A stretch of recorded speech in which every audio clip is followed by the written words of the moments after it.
Okay, so now that we've gone through some of the basic algebraic operations, let's look at some others. We will begin by looking at exponents, or indices, and maybe we begin with something simple like raising the number 4 to the power of 2, or squaring the number 4. So I've typed the number 4 into cell A2, and then I'll use this cell A4 as where I'm going to find my answer. So I'm going to again start my equation with the equal sign. I want to square the number 4, which lies in cell A2, so I can click on cell A2, and I'm going to use shift 6, or the caret symbol, to represent to raise to the power. So we're going to square this number 4, and if I press enter, we can see that 4 squared is 16. We can obviously raise the number 4, or if I wanted to see, we can change this to number 3, and we can make things a little simpler. 3 squared is 9. Supposing if I wanted to cube this number, we can do 2. We wanted to change the power. So you can see the formula in this part of the web or the page. We can also double click on the cell, which also will bring up the formula, and I'm going to delete the number 2 and replace it with the number 3, and we can see that 3 cubed gets us 27.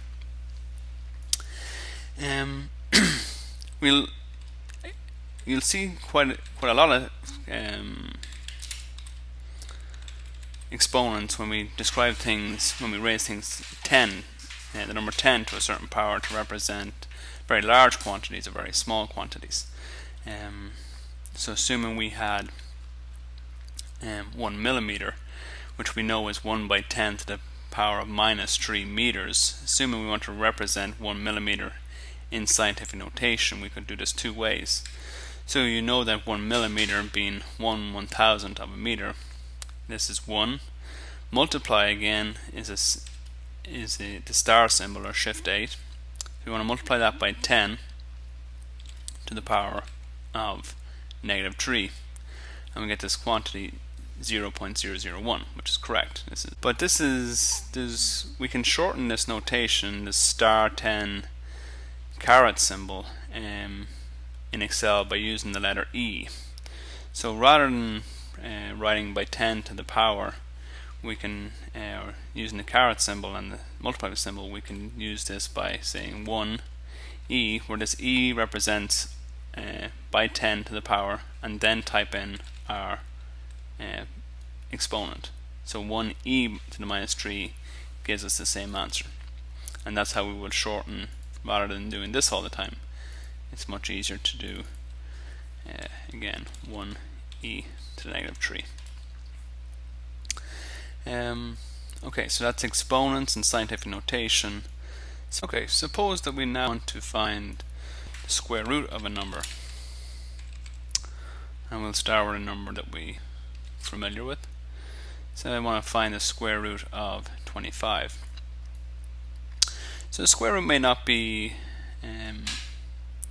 instinctive to find what formula do I use to find the square root. I'm going to start with the equal sign, trying to find what function I might use for square root, and you'll get to learn off by heart many of the functions in Excel. But if you're not sure, you can start with this symbol here to find, and Excel will show you a lot of the common, but it'll say here more functions, and there's quite an exhaustive list in Excel. And what we'll do, you'll find here in arithmetic, you'll find the basics, but a lot of these you're not going to use as you scroll down, as I scroll down the list here. But what you can scroll to the list under mathematics, and there's financial, some of those you may use for averages and so on. But I will scroll down here to math and trigonometry, and this is the list that you're going to use, and most of them are obviously labeled quite nicely, that they're easy to follow. So even we can scroll all the way to get to S to see if we can find square root, and we can see this abbreviation SQRT, and that's what we're going to use. This can also be done if you were to, again, just type the letter S, square root pops up, and because I've recently used that. But here are all the s symbols, or all the functions that begin with s, and I'm going to use this square root, and it already automatically opens up this parentheses, which is necessary. So I'm going to click on the cell E2 because that's what I want to find the square root of, and then just press return to get this to 5. So that gives me the square root. They also want to look at possibly logs. So let's I'm going to stick with all these simple numbers at the beginning, but obviously in the course you will see more complicated numbers, and we encourage you not to use your calculator, to use the power of the spreadsheet to determine your answers. This is getting used to Excel will be very important. Excuse me. So suppose we start with again, keeping the number simple. I'll start with 1000 and trying to find the log of 1000 to a particular base. I'm going to stick with the base 10. So again, I'll type in here equals, and I can begin with L, and you can see that the natural log turns up also in log, and you have log and log 10. Log without a recognized base will revert to log to the base 10 automatically. So I'm going to type log. As you can see here, you can put in the base, but knowing that the automatic base is 10, I'm going to leave that empty. So log to the base 10 gives us 3, because we know that 10 to the power 3 gives us 1000. Lastly, I want to talk a little bit about the order of operations in Excel.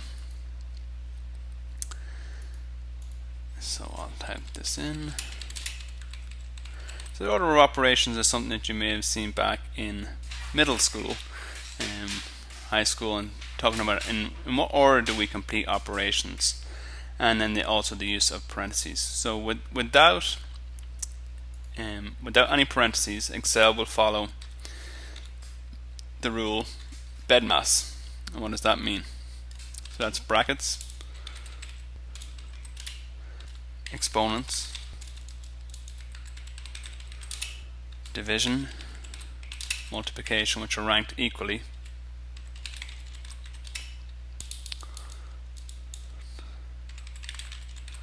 followed by addition and subtraction. So let's, for example, try to show you one of those examples. Suppose that we have the number 2, 3, and 5. So suppose that we want to first maybe add the number 2 plus 3 and then multiply that quantity by 5.